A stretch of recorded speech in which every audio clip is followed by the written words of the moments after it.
కూడా ప్రజలిచ్చిన తీర్పుని అవహేళన చేస్తూ వెన్నుపోటు దినంగా అభివర్ణించి మాపై ఉమ్మెత్తి కోయడానికి ఏదో ఒక పేరు పెట్టుకుని నిన్న రోడ్ల మీదకి వచ్చి గందరగోళం చేయడం జరిగింది.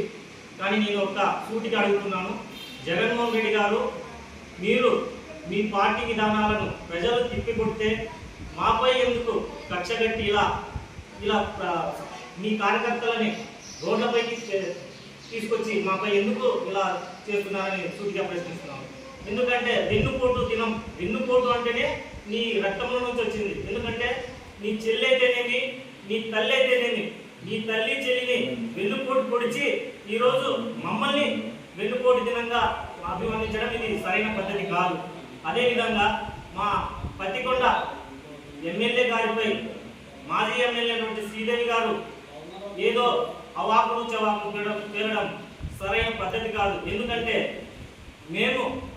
మీరు మీ తాతల కాలంలో నుంచి చేయలేనటువంటి పనులు మా పత్తికొండ శాసనసభ్యులు గారు చేస్తున్నారు, చేశారు కూడా. అది ఉదాహరణకి పత్తికొండలో ఉన్నటువంటి తేరు బజార్ రోడ్డు, తేరు బజార్ కట్ట, అది స్థానిక మీ తాతలో నువ్వు పుట్టకపోందరం కూడా ఇప్పుడు ఆ పని కళ్ళకు కట్టినట్టుగా కనపడుతుంది. ప్రతి ఊరిలోన, ప్రతి మండలంలోన అభివృద్ధి పనులు చక్కగా జరుగుతున్నాయి. అదేవిధంగా